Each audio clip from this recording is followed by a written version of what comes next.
Hey there, Heath Drusen, host of BSPR's Extremely American podcast. I'll be giving 2 Treasure Valley talks on Christian nationalism this month as part of the More You Know series. The first is July 28th at Congregation Ahaveth Beth Israel in Boise from 7 to 8:30 p.m. The second is July 29th at the College of Idaho's Jewett Auditorium in Caldwell from 7 to 8:30 p.m. Both are free and open to the public and will leave plenty of time for your questions. I hope to see you there. From Boise State Public Radio, this is The Connector, Idaho Daily News. Good morning, I'm Lauren Patterson. It's Thursday, July 23rd. Today we have news on the Banana Ball Tour coming to town, how wildfire smoke affects dogs, and details on how an organization in Caldwell is combating food insecurity.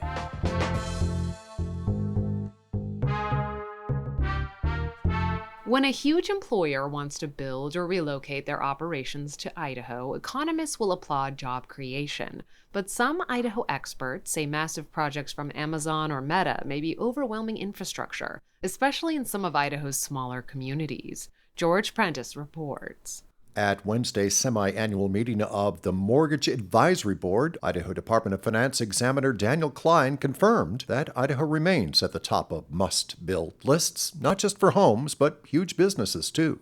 Idaho is still a very popular state, and that's good for us too. I mean, for us economy-wise, it's good to have those companies here and those taxes and such. So we appreciate that. But a big concern, attendees said, was the lack of infrastructure, particularly when a behemoth business like Amazon or Meta wants to move into a relatively small community. Here are board members Joseph Patty and Diane Van Overbeek. Like these big national multi-billion-dollar corporations coming in and just kind of like knowing exactly what to do.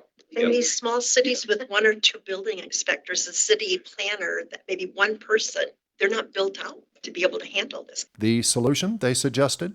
Smaller communities need to start reaching out to cities like Boise or Nampa that may know best how to deal with multinational tech companies. George Prentice, Boise State Public Radio News. Researchers are studying how wildfire smoke and other air pollutants are affecting our canine companions. Cheryl Magsamen, an epidemiologist at Colorado State University, said the research could better define air quality recommendations for dogs. So we're trying to figure out these levels of safety and what you can do with your dog in a safe way that hopefully won't impair their health. Magsamen said it's not just people who can be impacted by poor air quality. Owners should consult alerts before taking their pets outside. Current recommendations for dogs align with Federal Air Quality Index, advising reduced outdoor activities during poor air quality days. The study's first findings should be released in about a year. The Banana Ball World Tour is coming to Albertson Stadium at Boise State next week, and it's going to bring a lot of activity to campus, according to a press release from the university this week. Both games are sold out and bringing large crowds to campus on Friday, July 31st and Saturday, August 1st. That could mean increasing traffic, parking restrictions, and road closures. Scheduled in-person classes and camps won't be affected, according to the announcement. Food insecurity affects around 12% of the residents of Canyon County. A grassroots organization in Caldwell is combating that one grab-and-go lunch at a time. Steffi Puerto has more. About 3 years ago, Tammy Blaine stumbled across a colorful fridge stocked with food inside the Flying M coffee shop in Caldwell. Take what you need, leave what you can.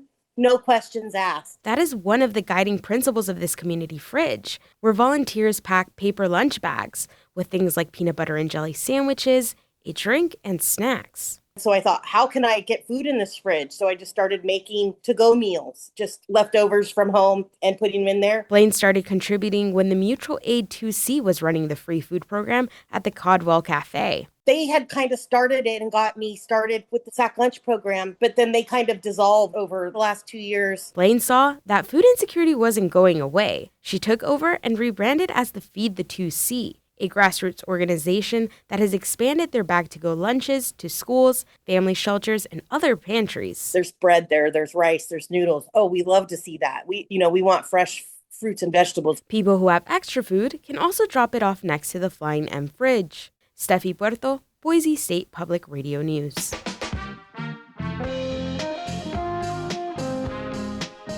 And that's today's episode of The Connector. I'm Lauren Patterson. I'll be in the captain's chair for a little bit here as we give our precious Troy Oppie some well-deserved rest. Listen to The Connector anytime at BoiseStatePublicRadio.org or in the Boise State Public Radio app.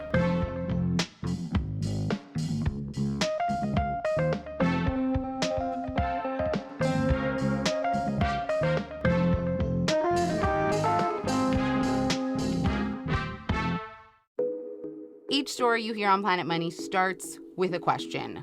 What happens if we refund tariffs? Why are groceries so expensive?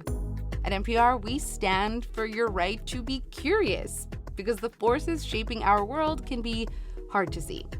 Follow NPR's Planet Money wherever you get your podcasts and start seeing how the economy really works.